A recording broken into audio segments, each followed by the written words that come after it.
qual é o nosso tema de hoje? Hoje eu vou falar para vocês sobre a questão da restrição alimentar.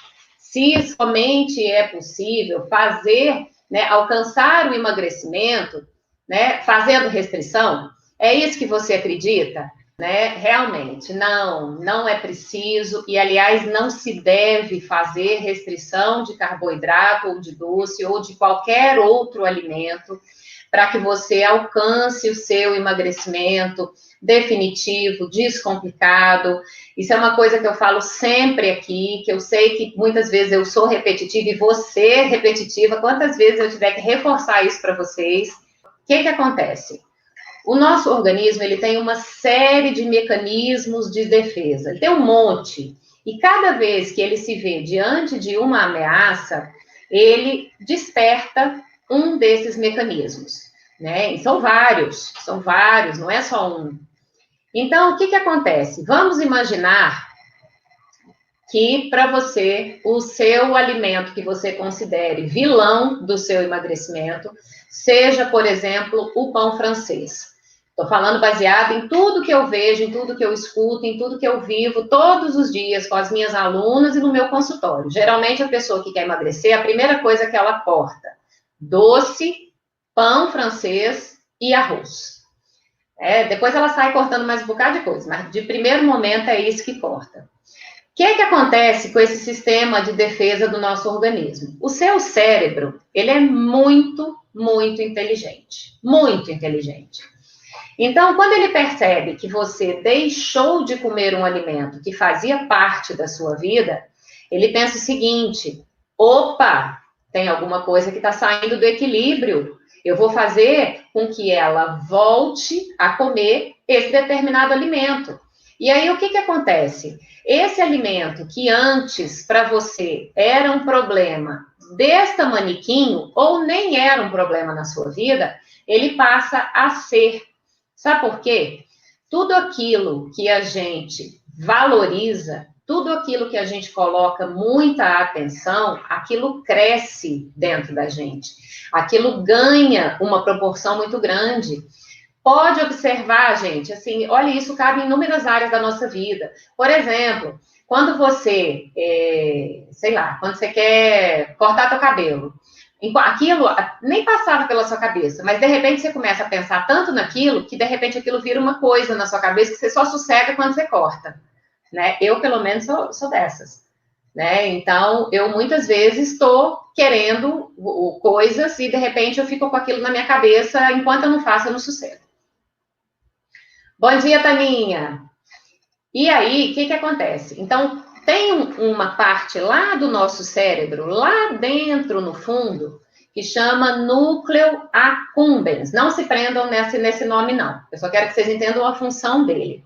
Ele é o controlador, o gerente do nosso sistema de recompensa, que acontece lá dentro da nossa mente, do nosso sistema cognitivo. Então, quando o seu corpo, né, o seu cérebro percebe que você está deixando de comer um alimento que você gostava ou que você comia, e que, de repente, você começou a dar mais atenção àquele alimento na questão da proibição, ele vai despertar em você um sistema de recompensa, esse núcleo accumbens, que está lá dentro da sua mente.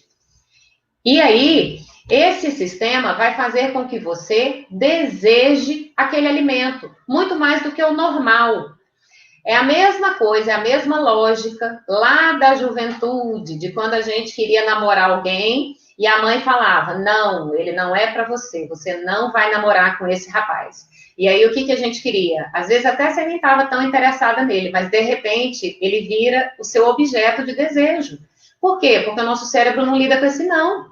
Uma vez que ele não lida com esse não, aquilo vai passar a ser o teu alvo, o teu objetivo, e com a comida é do mesmo jeito. E aí, o que vai acontecer? Vamos só recapitular para você entender o meu raciocínio. Quero emagrecer, primeira coisa que eu penso, vou fazer restrição alimentar, vou cortar coisas que eu acho que engordam, que se eu comer, engordam. Corto lá pão, arroz, feijão, doce. De repente, esses alimentos ganham um holofote da minha vida. Uau! Começam a ser o centro das minhas atenções. E aí eu começo a desejar aqueles alimentos. Por quê? Porque eu não posso. E aí eu vou lutando contra aquilo, eu vou lutando, eu vou lutando, eu vou lutando, eu vou lutando. No primeiro momento que eu tenho contato com aquele alimento e que de alguma forma eu não me seguro, tudo desanda e eu vou para o exagero, eu como demais. Aí o que eu penso? Poxa, eu não podia, gente, era proibido. Nossa, e agora? Eu não podia, mas já que eu encostei, agora eu vou comer logo tudo.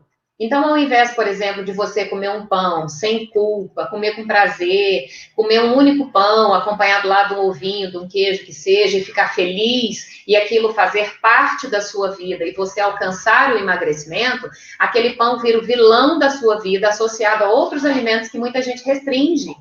Então, por isso que não funciona a restrição. Há uma frase na nutrição, e isso vem não só da nutrição, essa frase ela é aplicada a outras áreas da saúde, que é o seguinte: toda restrição, ela gera compulsão. Então, muitas vezes você vai restringir, vai deixar de comer um determinado alimento que você gosta, aquele alimento que não era problema vira problema, você luta contra aquela vontade, contra algo que você gosta, e aquele negócio que era um probleminha vira um problemão, quando você come, você exagera. E aí você se culpa, porque você exagerou. E aí você fica presa num ciclo. Então, eu quero saber de vocês, qual é o alimento que na vida de vocês consideram proibido? O que vocês me dizem, assim, se eu falar para vocês, né? Como é que soa aos ouvidos de vocês quando eu falo que não tem que fazer restrição, que vocês não têm que deixar de comer esses alimentos que vocês gostam pensando em emagrecimento? Como é que soa isso aos ouvidos de vocês? Essa nutri é doida? Né? O que vocês acham? Essa nutri responsável de estar dizendo que a gente pode comer pão francês? Né? Como assim? Ela que ensina sobre emagrecimento está dizendo que a gente pode comer carboidrato para emagrecer? O que vocês acham disso? Como é que soa isso para vocês? Gente, o que acontece? Vocês não têm que deixar de comer realmente nenhum desses alimentos que vocês gostam, pensando somente, simplesmente no emagrecimento. Vou falar uma coisa muito importante para vocês. Não rotule para alimentos como proibidos ou permitidos, e é isso que eu vou te ensinar. Então, cada vez que você rotula um alimento como proibido, que você olha para o açúcar, para a massa, para o pão, para o macarrão, para o biscoito, para o bolo, para o pão francês, quando você olha para esses alimentos e rotula esses alimentos como proibidos, eles crescem para você, e aquilo que era um problema desse tamanhinho, vira um problema desse tamanhão. Então, a partir de hoje, começa a tirar esse peso, esse rótulo dos alimentos que você come. Não adianta a gente falar em emagrecimento sem considerar toda a porção emocional envolvida na alimentação. Nós não somos uma boca simplesmente, né? Então, assim, eu não sou gorda porque eu como. Jamais é isso, jamais. Tudo começa aqui, tudo começa no campo da mente, tudo começa lá nas suas emoções. A maneira como você se alimenta, o quanto você come e até as suas escolhas alimentares, elas são determinadas e são motivadas pelas suas emoções, pela maneira como você se enxerga, pela maneira como você se relaciona com você mesma. Existe restrição com frutas por conta da frutose? Essa pergunta é ótima. O que acontece? A frutose que a gente tem que ter atenção e que a gente tem que ter cuidado é a frutose que a indústria usa, não é a frutose da fruta. A frutose que a indústria usa, ela é extraída do milho. O processo é o seguinte: do milho faz o fubá, do fubá extrai um primeiro xarope de milho, desse xarope de milho ele passa por um processo de refinamento, aí se extrai a frutose do milho. Essa frutose é muitíssimo concentrada em glicose, em frutose, em açúcar, mas centenas de vezes mais do que a fruta. O exemplo que vai ficar fácil para vocês entenderem. Imagina só, eu tenho uma Maria aqui, e eu tenho uma Maria José aqui, e eu tenho outra Maria José aqui, né? São duas mulheres diferentes, mas com o mesmo nome. Com a frutose é a mesma coisa. Eu tenho a frutose do milho e tenho a frutose da fruta. A frutose do milho, concentrada, que a indústria usa nos produtos, nos alimentos ultraprocessados, e que o problema dele nem é só a frutose, é a quantidade de aditivo químico, de saborizante, de conservante, de gordura que tem junto com ele. E eu tenho aqui, por outro lado, a frutose da fruta. Vou pegar até minha frutinha aqui para usar de exemplo para vocês. Quando a gente come fruta, o que você tem que olhar para essa fruta? Nunca e simplesmente somente como frutose. Gente, aqui dentro dessa fruta, dessa pera, né? Aqui, tem frutose? Tem, numa quantidade desse tamanhinho. E muito mais do que frutose, aqui dentro tem vitaminas, tem minerais, aqui dentro tem água. Tá cheio, assim, de coisa boa, riquíssima de nutriente. Então, não se preocupem, não tenham medo de comer frutas. Então, assim, bater uma fominha ali entre as grandes refeições, a fruta vai ser sempre sua amiga. Põe na salada, pode consumir ali, por exemplo, uma sobremesa depois do almoço, usa uma fruta cítrica, né? Abacaxi, laranja, mexerica, kiwi, tem tanta fruta gostosa que a gente pode usar a nosso favor. Retenção de líquido. Retenção de líquido está muito associada à baixa ingestão de água e a fatores inflamatórios, principalmente associados à alimentação e se houver uma condição de sobrepeso. Né? Então, um processo inflamatório retém líquidos, o que ajuda a beber muita água, mínimo 2 litros de água por dia. É o que ajuda muito, exercício físico também. E, claro, alimentação, né? Fazer o consumo de uma alimentação mais anti-inflamatória. Mas para quem quer emagrecer, é melhor frutas vermelhas, como morango, mirtilo, é melhor comer do que fazer suco? Vivi, frutas todas são maravilhosas, frutas todas são muito bem-vindas. Uma vez que você vai aprender aqui a fazer essa questão de você respeitar a sua saciedade, sem comer com exagero, todas as frutas são muito bem-vindas.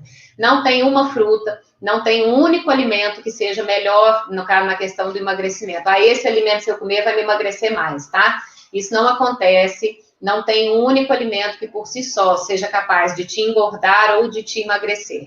Todas as frutas são importantes, cada cor de fruta corresponde a um nutriente específico que tem dentro dela. Por isso que quanto mais variada a cor da nossa alimentação, tanto das frutas como dos vegetais, muito melhor. Sendo diabética, posso comer qualquer fruta? Rita, se seu diabetes estiver controlado, compensado, sua glicemia estiver ok, pode. Qualquer fruta. Sobre o alto índice glicêmico de alguns alimentos. Elisângela, a gente tem que desapegar de índice glicêmico, tá? Existe uma outra taxa que é chamada de carga glicêmica. Essa sim é importante para os diabéticos. Para pessoas saudáveis que não têm esse problema da questão do carboidrato, não tem que se preocupar com isso. Vou explicar para vocês, não se preocupem. Índice glicêmico mede simplesmente a velocidade da absorção de um carboidrato no seu sangue. Isso é insignificante, sabe por quê? Porque importa a origem desse carboidrato. E é o que a carga glicêmica mede. A carga glicêmica, ela avalia a qualidade desse carboidrato que está chegando lá no seu corpo. A qualidade do carboidrato que você está comendo. E, em geral, frutas e vegetais têm baixíssima carga glicêmica. Sabe por quê? Porque ela não é só frutose, ela não é só, né, eu falei para vocês, é um tequinho assim, ó, de frutose. A gente olha para um alimento cheio de fibra, de frutas, de fibras, de vitaminas, de minerais. Então, não olha para uma fruta pensando em carga glicêmica. Fique tranquila, tá? Pode ficar despreocupada com isso. Podemos comer o milho em conserva? Sim, Sueli. Basta que você escolha um milho que tenha na composição dele água e sal, né? Que não tem outro químico. Hoje a maioria está dessa forma. Eles quase não têm mais aditivo. Eles estão muito limpos. Limpos no sentido de química, tá? Já ouvi falar que não é bom fazer suco das frutas porque ao triturar destrói as fibras. E que por maior quantidade da fruta esse excesso faz mal ao fígado, é verdade? Flavinha, uma parte daqui do que você me falou tem fundamento. Outra a gente vai falar sobre ela. O que acontece? De fato, a gente tritura mais a fibra. Mas a parte de vitaminas, ela vai estar mantida, ela vai estar preservada. Então, não tem que ter preocupação com isso. Claro que é sempre, sim, preferível comer a fruta do que tomar um suco. Por quê? Porque a questão da mastigação estimula a sua saciedade, estimula lá uma parte lá do nosso cérebro, né, das sensações, do prazer. Então, o mastigar ele é muito importante, principalmente para quem quer buscar o emagrecimento. Isso não significa que você não possa tomar um suco de vez em quando, tá bom? Mas entre comer e poder, entre tomar um suco e poder comer a fruta, legal comer a fruta. É necessário parar de comer arroz? De jeito nenhum, viu, Lu? Luciene perguntando, não, meu amor, você só tem que deixar de comer arroz se esse arroz não fizer sentido na sua vida. Se você não gostar, se por alguma razão não se sentir bem, mas se você gosta, você pode ter esse arroz para você emagrecer. Por exemplo, a banana não entra no estilo de vida low carb devido ao carboidrato. Gente, em geral, frutas e vegetais têm baixo carboidrato, vocês não têm que ter medo disso. Né? Vamos acabar com essa questão da carbofobia. Semana passada, inclusive, eu participei, tive o prazer de participar de uma matéria de um jornal grande daqui de Brasília, do Correio Brasiliense, falando justamente sobre carbofobia, sobre o medo das pessoas hoje com carboidrato. E a gente tem que entender que a gente precisa do carboidrato para a vida e que a gente precisa do carboidrato, inclusive, para emagrecimento. Então, uma dieta low carb não significa no carb, que muita gente faz errado, sai cortando um monte de coisa. Uma dieta low carb, ela pode sim ter banana, pode ter pão, pode ter arroz, dentro de um equilíbrio, sem nenhum problema. E a gente consegue emagrecimento. Mas fiquem tranquilas, vocês vão entendendo bem melhor isso, tá? Abacate à noite é fonte de triptofano, banana também, aveia também, leite também, cacau, fonte de triptofano. Triptofano, gente, ele é uma partezinha menor da serotonina e da melatonina. Serotonina, o hormônio do bem-estar, da felicidade. Melatonina, o hormônio do sono. Então, se a gente usa alimentos à noite que tem essa partezinha aí que chama triptofano, ajuda na produção. Mas olha só, tem que ter uma base boa de alimentação, tá, Tati? Toda a base tem que estar bacana.